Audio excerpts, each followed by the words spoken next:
Hi friends, అందరికీ good morning. ఈరోజు చాలా విషయాలు ఉన్నాయి. ఈరోజు మా ఇంట్లో కుమారి పూజ చేద్దాము అని అనిండి అమ్మ వరలక్ష్మి. అయితే నాకు తెలీదు.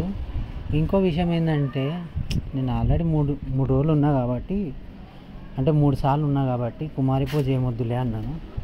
దానికి మా వరలక్ష్మి, నువ్వు చేస్తే చేయి, చేయకపోతే చెప్పు, ఒక్కసారి మొదలుపెట్టింది ఎప్పటికీ ఆపకూడదు. 5 సార్ల కన్నా నీకు ఎవరు చెప్పారు? నీకు ఎవరైనా చెప్పిర్రా? వాళ్ళ పేరు చెప్పాను. ఇది వచ్చిన బాధ నాకెందుకు నాయనా అని ఈరోజు గోశాలకు వెళ్ళలేదు. ఇంకో విషయం ఏంటంటే, కుక్కర్లు ఇట్లా పెడితే మా వరలక్ష్మి ఎక్కడికి వెళ్ళనియదు, ఎందుకంటే భయపడుతూ ఉంటుంది. నాకు ఇంగువ పప్పులో చాలా ఇష్టం. పిల్లలకి హెల్దీ గురించి ఇంగువ తీసుకున్నాం. ఎందుకంటే ఇప్పటివరకు మేము వాడలేదు. మొన్న రేషన్కి పోయినప్పుడు బిల్ అయినప్పుడు ఇంగువ వేసుకోలేదు. అదేదో చిన్నది అనుకున్నాం, చూస్తేనేమో చాలా పెద్దది. నాకు అప్పుడు అనిపించింది, ఎందుకు మనకి ఇంత బిల్లు ఎందుకు అయింది అని. దాని తర్వాత తెలిసింది, మనం చెప్పిన దానికన్నా ఎక్కువ ఐటెంలు వాళ్ళు ఇచ్చినారు. సో పప్పు అయితే కంప్లీట్ అయిపోయింది. అప్పటికే పప్పుచారు ఇష్టం పిల్లలకి, ముద్దపప్పు ఎందుకు, పప్పుచారు చేద్దామని పప్పు మొత్తం చేసింది. ఇంకో విషయం ఏంటంటే, మనం రామి అవన్నీ సెట్ చేయడంతో కొద్దిగా నాకు ఫ్రీ అయిపోయింది. కానీ నిజం, ఇది వాస్తవం. మనము అనుకున్నది ఎప్పుడు కాదంటారు. మీరేమనుకుంటారో కింద కామెంట్ చేయండి. మా వరలక్ష్మి అయితే మసాలా కర్రీ, అప్పటికే బగార్ రైస్. నేను అప్పటికి ఇంకా పనికి వెళ్ళిన. మా ఫ్రెండ్ వాళ్ళ పిల్లలు వచ్చారు ఈరోజు.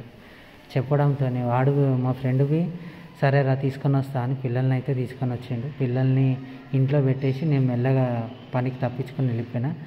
ఈమె పేరు, ఇద్దరు పేర్లు నాకు తెలియదు. నేనైతే ఏమంటానో తెలుసు కదా.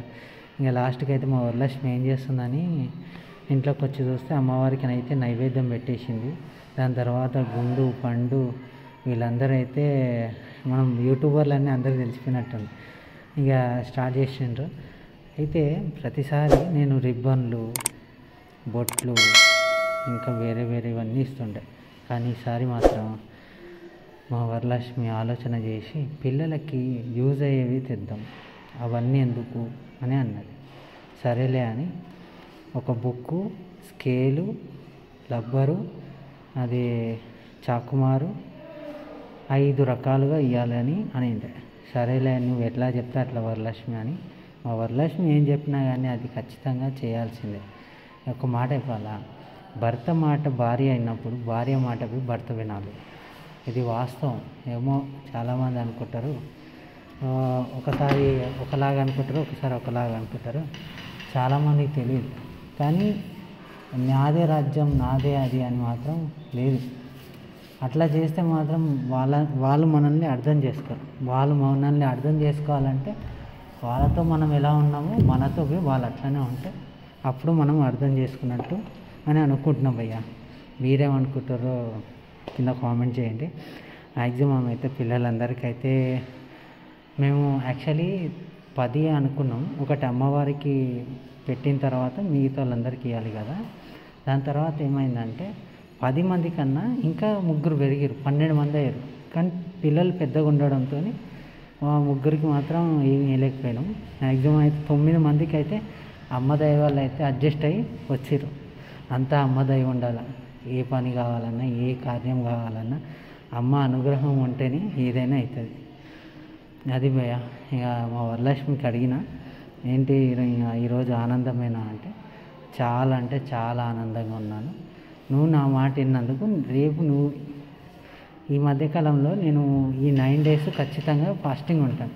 అయితే నేను మొన్న ఏమన్నానంటే, ఫాస్టింగ్ ఏమి ఉండను, నా వల్ల అవుతలేదు అంటే, ఉంటే 3 సార్లు ఉండాలా, 4 సార్లు ఉండాలని దాని గురించి గరమైంది. అట్లా కాదు, నీ ఓపిక ఒక్కరోజన్నా ఉండాలంటే నేను అనుకున్నాను, సరేలే ఒక్కరోజు, ఎందుకంటే మనం ఆకలికి ఆగలేకపోతున్నాం కదా. అందుకని నాది యాక్సెప్ట్ చేయలేదు. కానీ ఒక్కరోజు నేను అట్లా ఉండడంతో 2వ రోజు అట్లనే ఉన్నా, 3వ రోజు అట్లా ఉన్నా. చలో భయ ఉంటాం మనం, ఇప్పుడు ఓపిక ఉంది, స్టామినా ఉందని. అమ్మ దయ వల్ల అయితే ఈరోజు షష్ఠి రోజు ఇలా మా ఇంట్లో అమ్మవారి కుమారి పూజ ఇలా చేసినాం ఫ్రెండ్స్.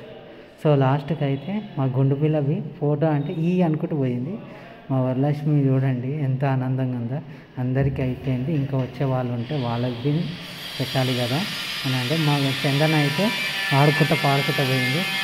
ఇక నేనైతే మనం నార్మల్గా ఎంతో కొద్దిగా బలం ఉండాలి కదా, ఆ బలం గురించి ఇంకా అక్కడ నుంచి అయితే కొద్దిగా మనం బనానా పాలు తాగినాము, కొద్దిగా వాటర్ తాగినాము. ఏదైనా ఎక్కువ తాగలేకపోతున్నాను. ఇంకో విషయం ఏంటంటే లాస్ట్కి నవరాత్రుల్లో కుమారి పూజ తర్వాత ఇద్దరికైతే డబ్బులు ఇచ్చి వాళ్ళకి అన్నం తినిపించాలంట. ఇది ఎంతవరకు నిజమో నాకు చెప్పండి, కింద కామెంట్ చేయండి. సో ఫ్రెండ్స్, మా వీడియో మీకు ఎలా ఉందో కింద కామెంట్ చేసి థ్యాంక్స్ ఫర్ వాచింగ్. రవి.